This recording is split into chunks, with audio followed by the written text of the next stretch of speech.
Hello. Hello. How are you doing this morning? It's good. How are you? 9 a.m. Eastern Time, March 22nd. And I just showered because I wanted to.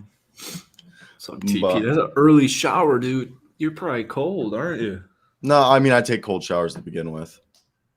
Yes, man. So, like... Fucking weirdo. No, I mean, it's better for your skin. Cold showers. Yeah, you can enjoy your cold showers. I'm gonna enjoy my warm nightly showers. After You take nighttime showers?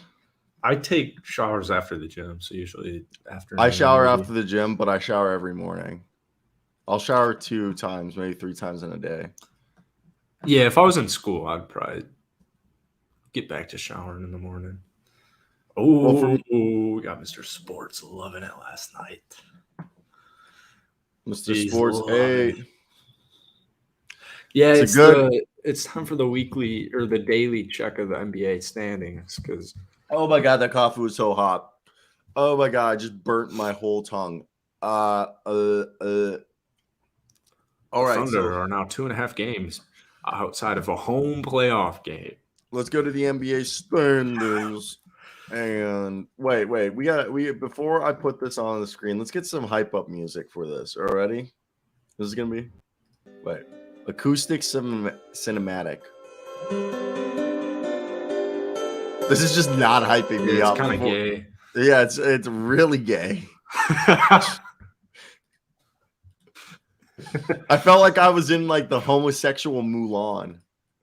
What? It was kind of like Oriental. I mean Asian.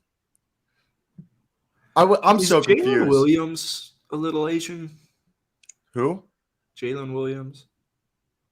I wouldn't be surprised. You know, Jalen Green's Asian, and well, yeah, he's Kyler Murray's Asian. Filipino. Kyler Murray's Asian. Kyler Murray.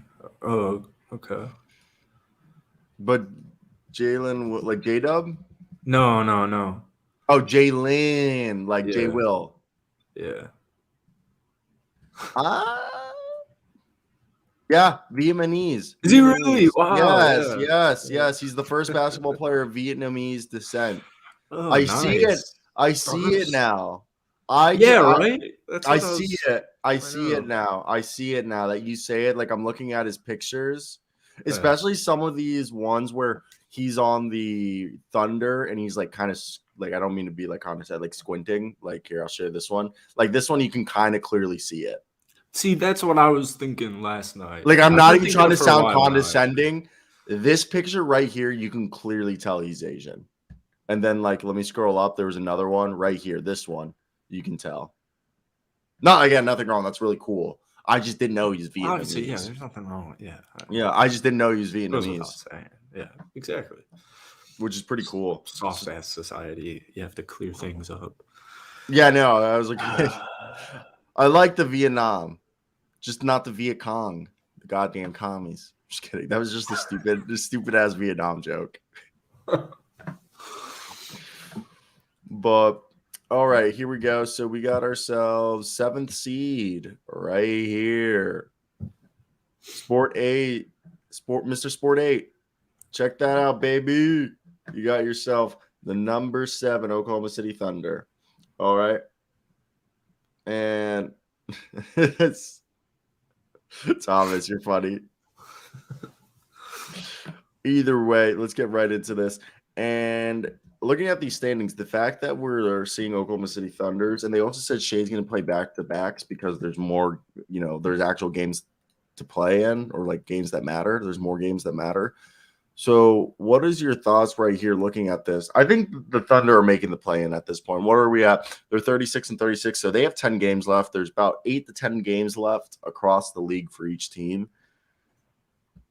There's only 8 games left. 10 to 8 games left in the regular season. To be exact, 19 days left in the regular season. My God, this season went by quick. Oh, my goodness. Yeah. Damn, playoffs are starting when I move. That blows.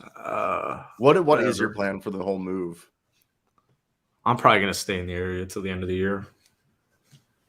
Sounds good. End of the year, like 23. Yeah. I'm trying to find a sixer. 6 months takes me to about early October. No, end of September. Oh well, you move in April.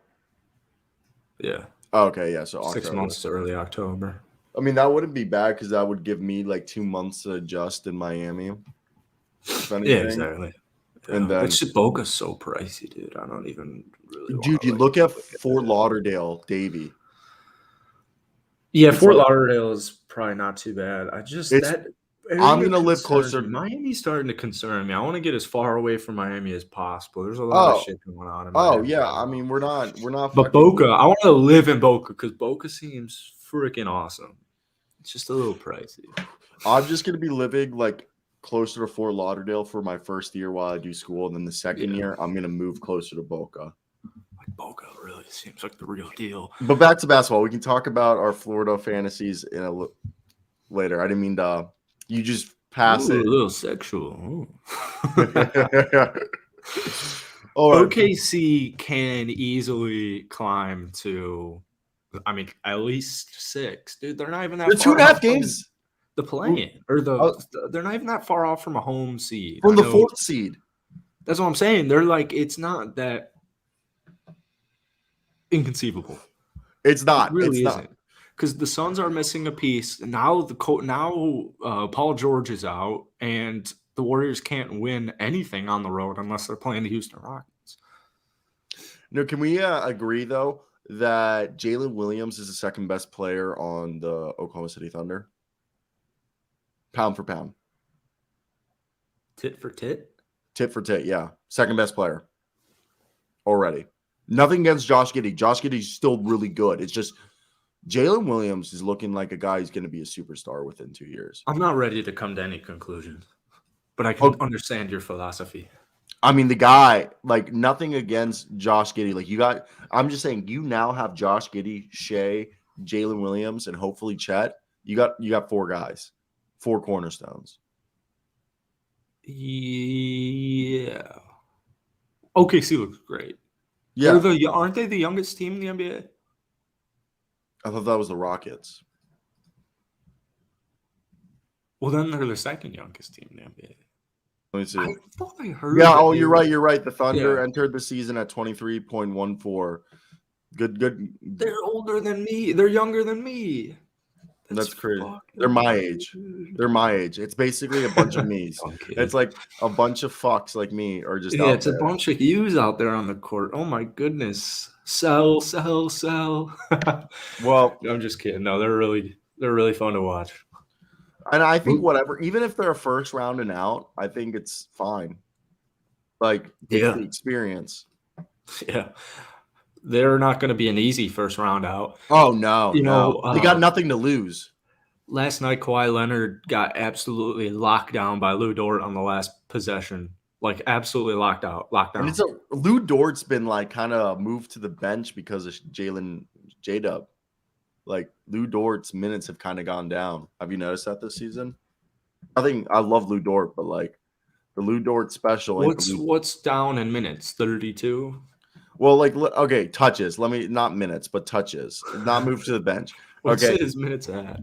His minutes are the same. Well, he actually went down 2 minutes from 33 minutes to 30 minutes this season, but he went from shooting like almost 15 field goal attempts to like shooting like a little under 12. Like, he just has less touches. I mean, good. Not in a I mean, mean way. I don't need Lou Dort to be the 17-point per game scorer he was last year. So, oh yeah. 14, 15 is money if you have Josh Giddey, Shea, and J-Dub out there as well, and then soon to be Chet. So they're probably going to fill out their roster with a couple of vets and take that Grizzly leap next year. Yeah, I mean, the Grizzlies leap could be if they bring in the right veterans. Yeah, I completely agree. Did you see our man, though, talking about the Thunder? The Thunder played a team last night, and Lou Dort actually was the guy who injured Paul George by accident, of course. Like, it wasn't like purposefully, but Paul George injured last night's game because of Lou Dort. I thought that was just a good segue. Yeah, this is no surprise, and it really sucks because Paul George, especially in the last 2 weeks, was really starting to feel himself confidence-wise, and this has happened for like 5 straight years. It sucks. It's going to depend on what the injury is. So really. Doesn't look good. Paul George left the Los Angeles Clippers 100-101 loss to the Oklahoma City Thunder in the fourth quarter due to a right leg injury. George suffered the injury when his knee appeared to collide with Lou Dort's knee in midair. George then awkwardly landed and stayed on the ground. Ty Lue said that George was still being evaluated after the game. George left the arena with his leg extended on the back of a cart. Yeah. So not pleased. He had his leg got like clamped in the middle of Lou's legs. Well, he couldn't land properly.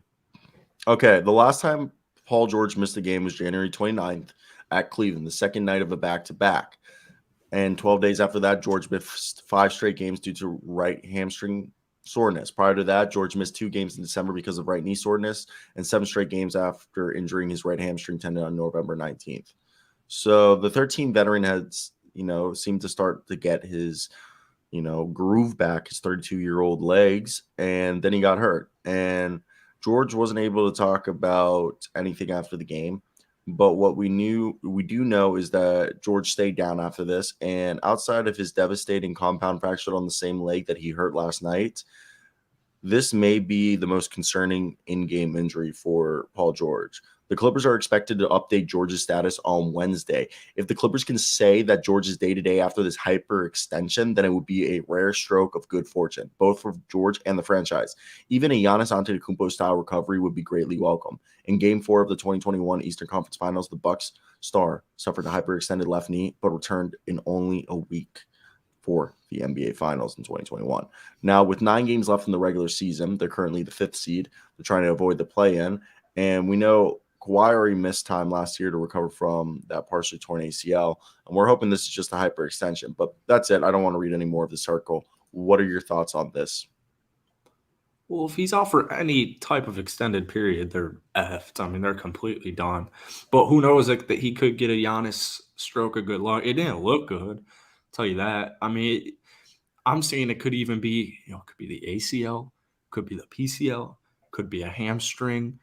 Who knows what it is? I guess we'll find out today, but it doesn't look good at all. But yeah, who knows? He could get a stroke of good luck. Probably the worst thing imaginable for the Clippers, but it's not that crazy because it's like the 5th year in a row. At least they have Russ. Is this the last year? Yeah. You just can't keep going. I don't like to get into this speculation, but I really don't think Kawhi was all that thrilled with the Russell Westbrook acquisition. Well, Kawhi was one of the guys who pushed for it. Was he? Yeah. I don't think so. I'm telling you, he was somebody. Russell and Paul George wanted. Paul George wanted Russell Westbrook. Paul George and Kawhi Leonard wanted Russell Westbrook because they wanted a pure point guard. I'm telling you right now, that's what was being reported the whole time.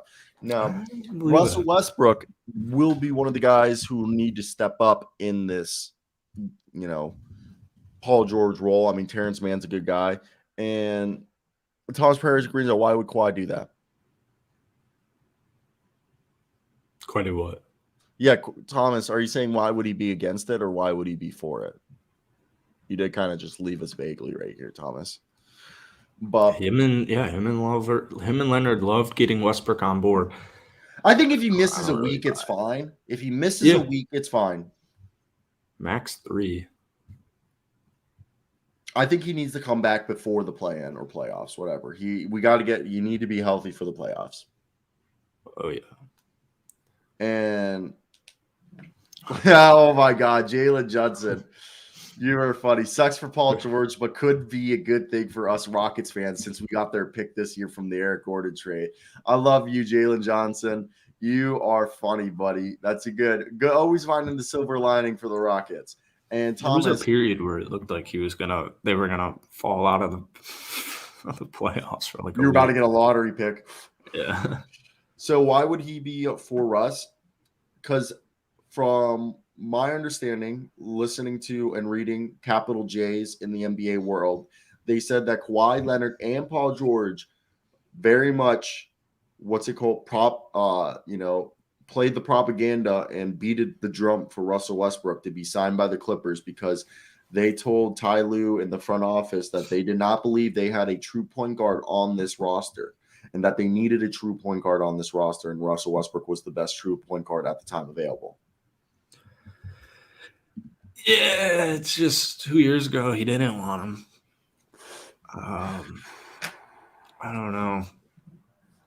It's just I know Paul is more vocal about it. He actually was super vocal about wanting. I'm just wondering what Kawhi thinks deep down. But, their issues aren't just Russell Westbrook. I also call cap on it, but, no one really knows anything about Kawhi. So, yeah, I just think if he didn't want him 2 years ago, I don't know why he wants him now because he's been it's a bench player. Or was a bench player, rather. No, yeah, you're right. But let's move over and talk about a guy that I was talking with Luke last night, and I said if Jaylen Brown's an all-NBA player in my opinion, and he should make an all-NBA team this year. But he's a guy that a lot of people might argue that if he was on another team, let's say the Atlanta Hawks, he could put up just as good a stats as Jason Tatum. And with that being said, Jaylen Brown is non-committal on his future with the Boston Celtics as he's 1 year away from free agency. Brown is unlikely to sign an extension with the Celtics because he would make considerably more money as a free agent. The situation could change if he makes an all-NBA team this year and is offered a supermax. Quote, I don't know. As long as I'm needed. It's not up to me. We'll see how they'll feel about me over time and feel about them over time. Hopefully, whatever it is, it makes sense. But I will stay where I'm wanted. I will stay where I'm needed and treated correct, end quote, Brown told The Ringer. When asked how long he wants to play with Tatum, Brown keeps his focus on the immediate future. Quote, I just enjoy the time that you have now. If it's your whole career, it's your whole career. If it's not, it's not. Some of the greatest players of all time haven't finished with their organization. Michael Jordan retired as a Wizard. As much as we like it here and enjoy being here, you see where life takes you. You see how the process goes. All you do is really focus on what's in front of you right now, to be honest. But I don't really know or want to answer that question because that type of stuff makes Celtics fans speculate and go crazy, especially right now. I'll just say we'll get there when we get there, end quote. He says, this comes from Logan Murdoch of The Ringer. And what I want to say here, people forget that Jaylen Brown is a 50-year-old man. Okay, me and Luke were talking about this. Jaylen Brown knew he was going to be a one and done, and he chose to go to Cal because he wanted to spend his 1 year at a very prestigious academic institution because he cared about his academics. He's a 55-year-old man in a 26-year-old's body. All right. And I'm pretty sure he went and finished his degree like online after college. I might be wrong about that. And we were talking about, and he's an activist. People don't realize that he taught himself Spanish. He spent his time in college learning history, meditating, and teaching himself philosophy. And he loves anime. And what's it called? And he's a guy that I personally, me and Luke both agree that he's probably going to go to Atlanta because even if he could make $40 million more and staying in Boston, I think it's more important for him to go home to Atlanta and make an impact and be an activist in his hometown. Yeah, I mean, he's gone. I don't know why. The home thing is interesting. I don't know. I think Jaylen Brown probably, I don't know, sharing the love with Trey, and it's not like he needs all the love. That MJ comment, I think, was the final dagger that says he is not staying. Boston fans can be very ruthless, as we all know. They love their teams. He's gone for sure. I don't know about Atlanta. It's not a crazy thought at all. Yeah, he's gone. Unless maybe they win the finals. But. Yeah. So listen to this. Did you know our boy Jaylen Brown? Yeah, he's a graduate and he's so smart that NASA offered him an internship. Yeah, good for him. Good thing he didn't take it. I know, but I just think that just goes forward. Like, yeah, and he's also taking master level chemistry college courses in the past. And he's he's fluent in Spanish, and I think he speaks now over 3 languages, and he's arguably the best chess player in the NBA. I'm telling you, people don't realize Jaylen Brown's like a legitimately like a 60-year-old man in a 26-year-old body. Like, that was very clear after the Kanye West situation, to me at least. Yeah. Or was it Kyrie Stitch? One of them. I love me some Jaylen Brown. I've always been a big fan of his. And the other thing is I think he's been jaded by the whole Boston Celtics organization in terms, like they said, when the Kevin Durant rumors were happening that he was included, he supposedly called Jason Tatum and Brad Stevens on a 3-way call and put them on the spot. And Luke and I were talking that I think part of the reason Jaylen Brown would want to leave is he feels jaded that they've coddled and like babied Jason Tatum in a way, and like, you know, just swaddled him a little. And I think, yeah, Jaylen, he went to Cal. Me and Luke and I were talking about this last night. He chose to play at Cal, and he graduated from Cal in 2018, 2 years into his NBA career. But he chose to go to Cal because he wanted to be a one and done at a prestigious academic institution. It's like a top 30 college in America. And he basically, I feel like he's jaded. He's like, y'all chose Jason Tatum, and he like didn't give me the same treatment. We were drafted same position, 1 year apart, both 3rd overall. Yeah, exactly. I think he's starting to realize the KD sitch, you know, oh, this is a business. Mm-hmm. You know, they'd move on from me if they could improve their team. Yep. But I don't think a team like Atlanta would do that. I just think him also saying, I want to be somewhere where I'm wanted and needed.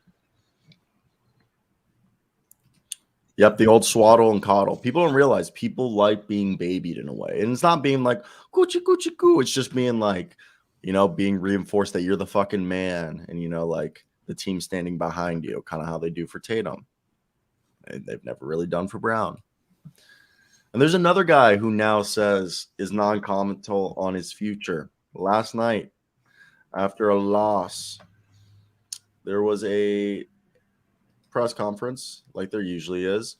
And this is something also, before we continue this talk, listen to this. It came out that part of the reason why Kyrie didn't resign was that his personal life began to interfere with his organizational promises because he, like, you know, lost a few family members, and he wasn't connecting with anyone. And then the same day, Jaylen Brown came out today and it basically said that when Brown, Tatum, and Terry Rozier would make a mistake, Irving would lash out, and Brown, the most outspoken of the young players, would push back. And supposedly Kyrie and Jaylen Brown didn't really see eye to eye when he was here, like at all, was like the last word from there. And supposedly they haven't really spoken, especially since the pandemic. He like reached out and kind of let it, you know, like they talked, but since then they haven't really ever spoken, Brown and Kyrie. Yeah, I mean, Kyrie's more woke. I don't know, more of an outspoken activist. Jaylen Brown's more of a low-key, old-fashioned activist type of old man.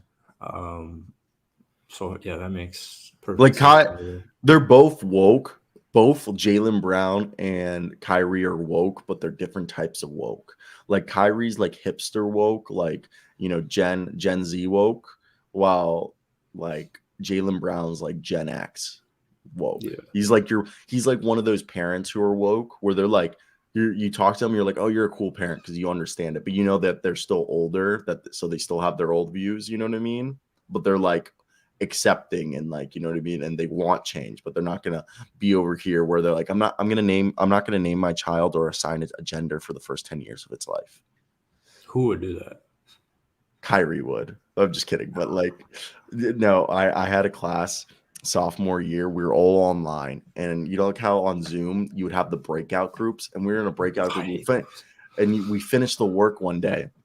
And this girl, we're like sitting in our like breakout groups just talking. And this girl goes, I don't know how the conversation got, but she basically goes, yeah, I personally believe in not naming my child or assigning it a gender for the first 10 years of life. So when my child is 10 years old, it can choose what gender and what name it would like to be called. And we all sat there silent. The call goes silent after this girl finished speaking. Like no one's talking, and I go, and I'm the first one to speak. And I was like, yeah, I couldn't do that. And this is where one girl goes, yeah, I'm sorry, that's dumb as hell. And it's like, are you just gonna call your kid it? And then we all just started roasting this girl. We were like, what are you supposed to call your kid, bro, for the first 10 years? It, come here, it. This is it. like, and like the girl just left the call. Yeah, that seems on her, bro. Pretty Kansas. And I got a funny, real quick breakout story. I was in a class my fourth year, so my junior year, and I got paired into this group with like a couple of ladies, and I cracked a joke, and I can't remember what joke I cracked, but these girls loved it. And so I get off of the Zoom, and I have like 4 follows. Like 2 of them are. This isn't a story. This is a flex. This is a flex. I had like 4 total followers. 2 of them were in my class, and the other 2 I had no idea who like even were. So yeah, it's just sometimes I'm the man. You know what I'm saying? I miss breakout rooms. It's my time to shine. That quick wit. Yeah, all right. Just a little flex. You want to hear some quick wit from Damian Lillard last night? How's this man not shut down yet? We're getting there. Also, T's and P's to Richard Jefferson and his father and his family. Yeah. That's messed up. If you guys don't know, Richard Jefferson's father was murdered in a drive-by shooting as he was misidentified as a rival gang member, which is like weird because he's like a 60-year-old man.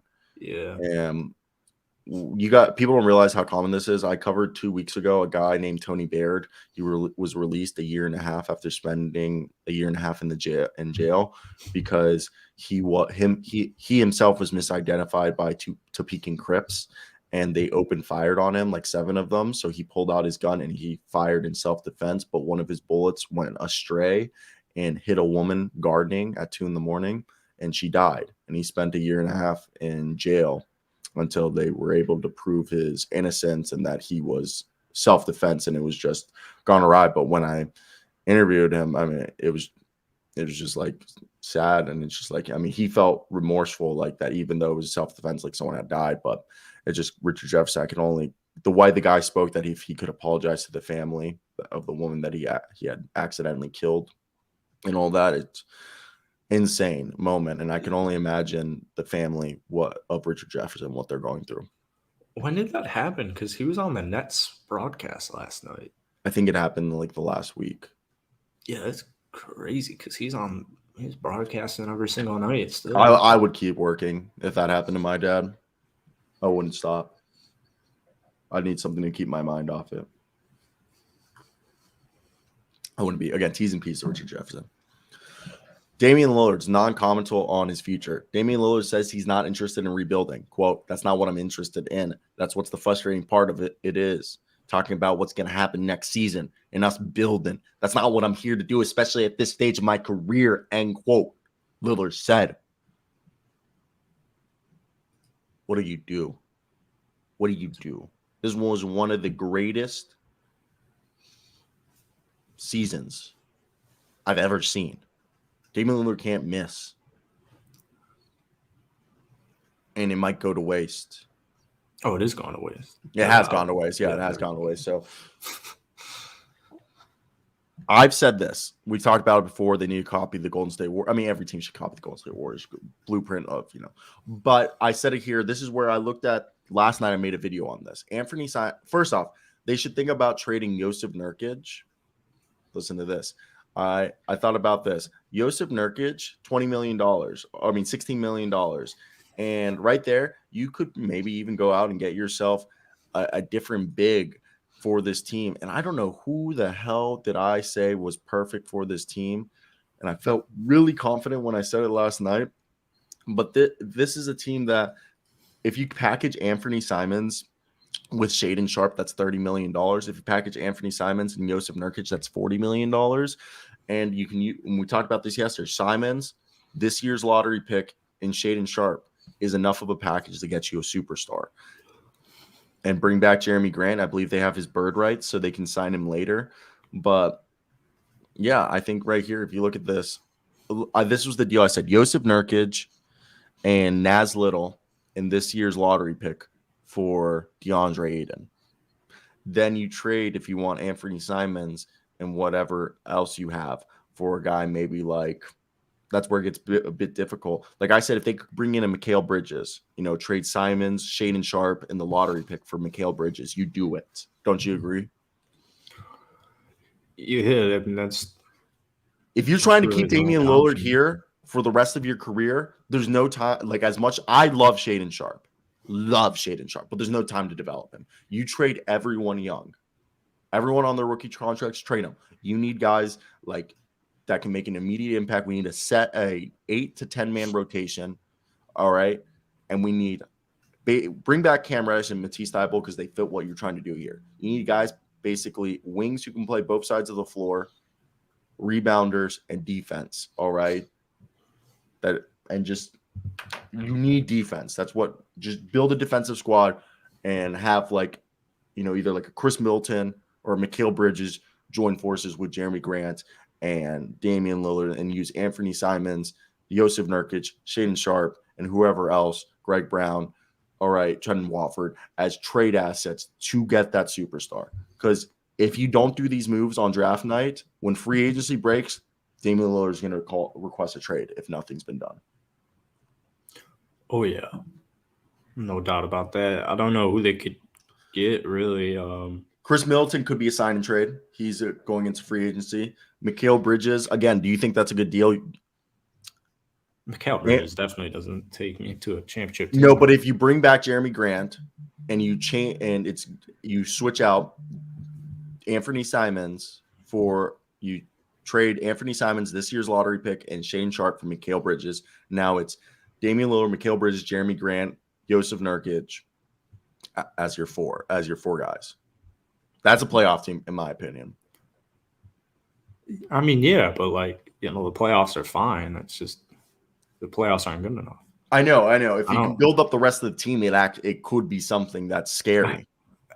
Yeah, we've been waiting for 5 years for them to do something like that. Any good defensive player they have, like Derrick Jones Jr. or Josh Hart or GP0, they lose. So I don't see any world actually where Damian Lillard doesn't request a trade unless they get like a Karl Anthony Towns.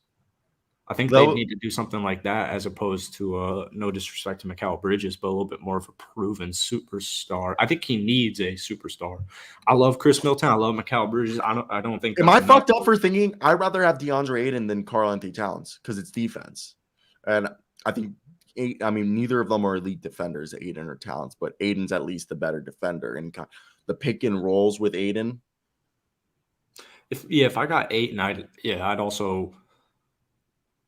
Like Nurkic for Ayton, that's not a bad deal. It's just, I still need. Then I would be a little bit more intrigued on a Chris Middleton or Mikal Bridges. Yeah, imagine this. Okay, no more sign and trade. You call up the Bucks. You're like, hey, Chris Middleton's a free agency. You guys don't want to pay him. We'll pay him. We'll send you Simons. You send us Chris Middleton, and we do it. Now the lineup is DeAndre Ayton, Chris Middleton, Jeremy Grant, and Damian Lillard. How did they have the money for that? The wife is Paul Allen's sister is the owner of the team. I mean, she's cheap, but she inherited. She's done a horrible job. I know she has, but Paul Allen was the Microsoft co-founder. Yeah, but Cap. I know that's a good idea. That's a great idea in theory. If it came to fruition, it would keep Dame in town. Yeah, it would keep Dame in town. So it's interesting. I think it's 70-30, 70% Dame leaves. Well, I said in the video I made last night that they have to start making moves at the draft before free agency starts so that they set themselves up for free agency and that Dame feels like they're actually making moves. Yeah. it's tough, man. You know what's tough? Did you know Karl-Anthony Towns, the reason why he was out for so long was that he suffered a major setback in January that they didn't report on, and that he essentially, you have a boot one day, then you're out the boot, and now you're back in the boot. That's a setback. And the reason why was for him, this setback basically restarted his rehab. He said his calf was 95% torn, and that the speculation of 4 to 6 weeks return was way off. And he suffered a setback in January, which caused him to restart his rehab. And now on Wednesday, tonight, we should be seeing the return of Towns, who's been out since November 28th. And we're going to be seeing Anthony Edwards return from that right sprained ankle. The Timberwolves are currently 1 game under 500. And in a 7-way fight for the postseason seeds in the Western Conference, there's 7 teams in the mix, all within 2 games of each other, in 6th to 12th place of the Western Conference. How impactful will the return of Karl-Anthony Towns be? And will we see him off the bench? Because that's what I said. I think we're going to see him off the bench. I mean, yeah, because he tore his calf, so he'll be coming off the bench. Not in the way you want him off the bench. There's no way you can bench Karl-Anthony Towns. Even you find ways. No, he's going to be the 6th man, and I think they're going to try 3 things. The first put a 25 and 10 on the bench. That's not how that. Curry came off the bench last year when he came back from injury. Came back from injury. Yes, Karl-Anthony Towns is going to start off the bench and for the first couple games, and then he'll be moved back into the starting lineup. Okay. But tonight, what I'm saying, tonight we will see Karl-Anthony Towns off the bench. Yeah, because he tore his calf. Yes, that's what I'm saying. I'm not saying that he is coming off the bench. I thought you want him off the bench for the rest of the damn season. No, I don't. That's not in their best interest. I think the first time we see Karl-Anthony Towns, it won't be with Rudy Gobert on the floor. Then we'll see Rudy Gobert and Karl-Anthony Towns on the floor. And then we'll see them with – they're going to try – Chris Finch is going to try a lot. I think this is the game to watch tonight. 51 – ooh, that's a good question. As a Timberwolves fan, I should know this. We play the Hawks. I actually didn't know that, but it's going to be a good game. I mean, the Hawks played last night, so they should be kind of tired. Timberwolves should be fresher in theory. But, I mean, this season at this point, we're just trying to see if Karl-Anthony Towns and Rudy Gobert can work. Yeah, I think that's over now. I don't think they've had nearly enough. You need a whole season of that. The season's kind of a wash for them a little bit. I don't think 8 games is enough to see if. I know they had like 21 before. I don't think it's enough time to figure it out. I mean, 8 games was enough to convince a team that, Karl-Anthony Towns' trade value is good enough. Yeah, it's probably his injury kind of ruins his true value. I mean, for me, Karl-Anthony Towns, I love him, but I have talked about this before that he was supposed to be at the Joel Embiid, Nikola Jokic level at this point. People don't realize Karl-Anthony Towns was supposed to be an MVP candidate, and he's barely an All-NBA player. He's more of an All-Star than an All-NBA player, which he's still very good, not a bust. But after the first 2 seasons of Karl-Anthony Towns' career, we thought he was going to be this 25 and 15 and 6 guy. It just didn't happen. He got worse at rebounding and blocking, at rim protection over the years. And that's not entirely his fault. It's because they move him farther and farther away from the rim. But that's just my gripe as a Timberwolves fan. It was kind of how I got fed up with Andrew Wiggins. He just stagnated.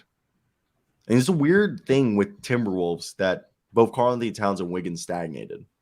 Watch if the Karl-Anthony Towns gets traded, he fucking goes off and becomes this 3 blocks a game, 15 rebounded, 25 point per game score. And he was like, yeah, I just lost motivation in Minnesota. Zach LaVine, another example. Even though Zach LaVine was a better defender in Minnesota. Zach LaVine, what did he say? Zach LaVine said he's the best on-ball defender in the NBA. One of. He's like I've always thought I was one of the best on ball defenders. I laughed. I like actually chuckled reading that. When he tries, he's not as bad as some people make him. Oh, he just doesn't try. He's just does not try. He's trying now.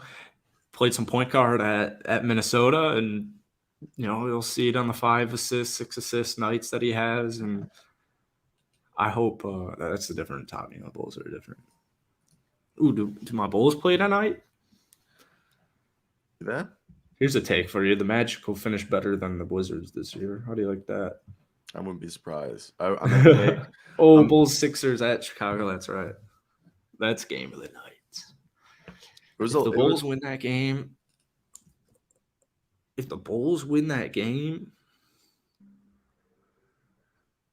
skip. Oh, yo. Did you watch last night's game? Yes. Which game am I talking about? I watched the game. The one where the former second overall pick hit 4 3-pointers out of 5 attempts. Marvin Bagley with the career game. 4-5. I have said this. It'll be really weird if the Pistons win the lottery and they have Victor Wembanyama, because looks like James Wiseman and Marvin Bagley just got screwed if that happened. But Marvin Bagley and James Wiseman are two guys that the Troy Weaver and Dwayne Casey says that they hope that can play both power forward and center. And they've been telling those boys to shoot the threes. Marvin Bagley for the season is like shooting 20-something%. 4 or 5 last night from 3. Marvin Bagley. The Duke Blue Devil. No, I know like people like to bring that up, but that's what Troy Weaver's all about. He's all about options. So if I get Victor Wembanyama, that's a great problem to have. Now I got Beef Stew, I got Jaylen Duren, I got Marvin Bagley, I got James Wiseman, and Victor Wembanyama. That's my kind of problem, is what Troy Weaver's thinking. So sounds like the Orlando Magic of the North at that point. Let these boys cook. Put Wiseman at the 3. Put Bagley at the 3 if he's gonna be going 4 or 5 every night. I just choked. There's certain big guys that I wouldn't mind playing the 3, but god damn, if Marvin Bagley or James Wiseman were playing a 3, please turn that game off. But no, I think it's just good to see the progression. Anyway, it's not like we're gonna stay on this talking point for a long time. I just thought, hey, let's acknowledge Marvin Bagley with a good game. He's only played 35 games this season due to injury, but he's showing that he has a place in this league. I think the jury's still out if he'll become a starting level rotational player. I don't think he's an all-star. I think he's either a starting rotational player or an off-the-bench rotational player. He's either going to be in the Trey Lyles role in 2 years or he'll be starting. But I just don't see him being an all-star anymore. He's just going to be like low double digits, score, high, 7-8 rebounds, giving you some versatility on offense and defense. Thought you agree? I don't think he's just going to be like yeah. He's not going to be the generational shot blocker that we were hyped up that he would be. No, but he's still good. It sucks how early he went and who he went in front of, because Marvin Bagley is still a great basketball player, and the injuries, unfortunately, have gotten the better of him. Also, Sacramento, no disrespect, wasn't the best place to develop when he got drafted, as all Kings fans know. So it sucks, but I love watching, like the next Pistons game, Wiseman will probably put up 25 or 23, and Jaylen Duren will continue doing his stuff. Like he'll probably go 9 points, 12 rebounds, and 2 blocks. Fun team to watch. It is a fun team to watch. You know what's a funner team to watch? The Cleveland Cavaliers. Jared Allen came back after suffering an eye contusion. Had 14 rebounds and 12 points, or 12 rebounds and 14 points, something absurd like that. Jared Allen is the lifeline of this team. Even though it might not show up, he's like the tone setter. His consistency, his rebounding and rim protection. Oh, yeah. Donovan Mitchell. DG the PG. Also, they're interested in mob. Supposedly, they're interested in re-signing Karis LeVert. I don't know if that's are they? Karis has really done a great job as of late. He's done a really good job. If he can keep that going in the playoffs, he'll Shooting definitely almost have 50% from the field in the month of March, over 40% from three, averaging 15 points a night. And we knew when the Cavs traded for him last year, they wanted to keep him long term, but over the year, it seemed like that wasn't going to happen, and they almost traded him ahead of this deadline. But LeVert said to become an unrestricted free agent. It's being reported that the Cavs would like to re-sign him to a multi-year deal, playing in a more high-powered lineup. LeVert has seen his shot attempts drop, but his efficiency rise. LeVert is averaging 11.9 points, his lowest since his rookie season. But LeVert is shooting a career best 37.6% from three-pointer. He's also adding a solid 3.9 rebounds and 4 assists in 30 minutes a game, mostly off the bench. And this is coming from Chris Fodor of Cleveland.com. So, Caris LeVert, Jared Allen. Again, we've said it before, the Cavs are the dark horse of the East. Yeah, Carousel, very big needle. Could be a nice needle mover for him in the playoffs. I love Carousel. I remember him dropping like 22 in Brooklyn. Jared Allen back is just huge. He's huge. He's a guy that's going to help push this team, and it's going to make a difference, even if people don't believe it. So, for me, when you look at this situation, Jared Allen's a really good player. I like this team are going to be even better next year. I just think just keep believing in them and just keep watching, because especially that they have Jared Allen back now. Again, I think this is a team that could end up being in the Eastern Conference Finals. The Danny Green experiment come to an end yet? It wasn't an experience to begin with. It was just to add depth. If like Jetty Osman or Caris LeVert get hurt, or like Dean Wade or Lamar Stevens, were any of those guys were to get hurt, Danny Green's there. He's the break the glass guy. Break the glass in case of emergency. Yeah. So far, his stats this season are for the Cavaliers. He's played in 6 games, shot 50% from the field, 50% from three in 7.5 minutes. He still can rip the three-point ball. I have no doubt about that. But let's go over here. And I saw something that I found really interesting. Where was it? Alrighty. Dude, Chandler Parsons says he feared guarding Kevin Durant more than LeBron James. I feel like I'd fear guarding both of them. Yeah, the whole not fearing LeBron stuff that's coming out these days. Could you imagine if the ball was passed to Mario Chalmers? Hey, Mario, there's a reason there's a reason, first off, you're wide open, right? Okay. There's also a reason the ball wasn't passed to you. The other thing is even if you're wide open, if I had to decide between passing the ball to you, who's wide open, or having arguably the greatest three-point shooter of all time, Ray Allen, take a contested three, I'm sorry. I'm a Ray Allen fan. I grew up a fan of Ray Allen. I'm giving the ball 10 out of 10 times to Ray Allen on that final shot attempt. That's just basic mathematics. Yeah, who isn't? Exactly. And yeah, no. Ray Allen could have 4 dudes in front of him. You know what's the thing is? Give the ball to him. Everyone's talking about this shit about LeBron when he's 38 years old. Yeah. Talk that shit when he was 29. Talk that shit when he was 28. Oh, yeah. When he was in Miami. Talk that shit. Nobody was talking that shit. Talk that shit. You're just saying that because he's 38 now. Yeah, and he's still stud. Dude, I have this underground rumbler. Like, basically, I have like a rumbler. I call them that. It's like a pimple with like no blackhead or whitehead. I hate those. It's a bump. It's just a bump. Like, look, yeah, it's just a red bump with, and it like I can tell it's like a pimple or something, but there's no head, so it's like unpoppable. I love popping pimples. I try not to pop them, but like this one is like fucking massive, and I feel like I just have like something on my chin. I just need to stop touching it, but it's just red already, so like fucking annoying. Either way, look at this. Warriors optimistic. Gary Payton II will play before the end of the regular season. Let's go. I mean, I don't think Gary Payton's as important as Andrew Wiggins coming back, but, having Gary Payton II come back would be pretty, clutch for this team. Oh, yeah. Gary Payton is awesome. If Andrew Wiggins comes back, the Warriors are back. I agree Gary with Payton that. was so important last year in their finals run. And, it sucks because Wiseman's playing like a freaking stud right now, but we haven't seen Gary yet for the Dubs. He's playing like a stud on a bad team. Yeah. Which he wouldn't have been able to get all those minutes on the Warriors. He wouldn't even be able to take the shots he's taking right now on Golden State. So, yeah. That's awesome to hear. I hope he comes back. My Dubs sure do need it.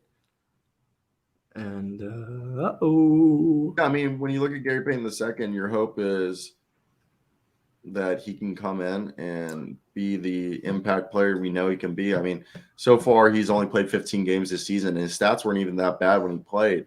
But if he can just be the guy he was last year, playing 17 minutes a night, 7 points, being able to shoot league average from 3, grab, 3-4 rebounds a night, keep the ball moving and be that defensive hound. Ooh. Yeah. And Andrew Wiggins comes back, then you have off the bench Jordan Poole, JaMychal Green, Gary Payton II, Jonathan Kuminga, Dante DiVincenzo, and Anthony Lamb to back up Klay Thompson, Steph Curry, Andrew Wiggins, Draymond Green, and Kevon Looney starting lineup. Oh, that's an 11-man rotation. Not bad. But you know what time it is? It's closing time. It's close to that. If you guys don't know, if you're watching right now, hit that like and subscribe button. Or if you're watching on Twitter or Facebook, I guess hit the follow button, whatever that button is, the interactive button. Also, our short has like over 3,000 views on YouTube. And then we have... it just doesn't do anything. Oh, no, it does. No, it doesn't, though. No, we got to keep... What do shorts do? I don't know what shorts were supposed to get your videos out to the algorithm. No, it does. So I've seen a bunch of people who use shorts and their subscriber count blows up. Yeah, it's just... we're just going to keep doing it. Just keep setting we'll see. I'll give it a week at least. We'll see. I'm going to go to the analytics right now. 1 subscriber. Let's go. All right, here we go. I'm confident. And the TikTok, it only has 300 views when I checked this morning, but 60 likes. That's an insane ratio, which means it's going to pop off soon. It's not going to pop off soon. It's going to pop off. TikTok likes to boost your first ever post. Dude, we have 2 Instagram reels with over 1 million views. It's so crazy. Okay, so shut the fuck up. Yeah, it's all cool. I just need to figure out how to translate it to live viewers. No, it will. Like we always say, Rome wasn't built in a day. If you build it, they will come. Now, who the fuck this is? Because this looks like Josh Giddey. Yeah, I think he's got more flowy hair. We'll give it a go. We'll try Josh Giddey just to knock that out. Like you said, more flowy hair. I feel like this is like a kid who's mixed. Killian Hayes? Sure. Bang. Damn, he's got a lot of hair. I'm pretty sure Killian Hayes is mixed. The reason why I thought that was because Killian Hayes, he's French, right? He has that French stuff, They care a lot about their appearance. Such pussies. Yeah. Oui. Want me big ears. Retreat. Wait, I gotta pull something. I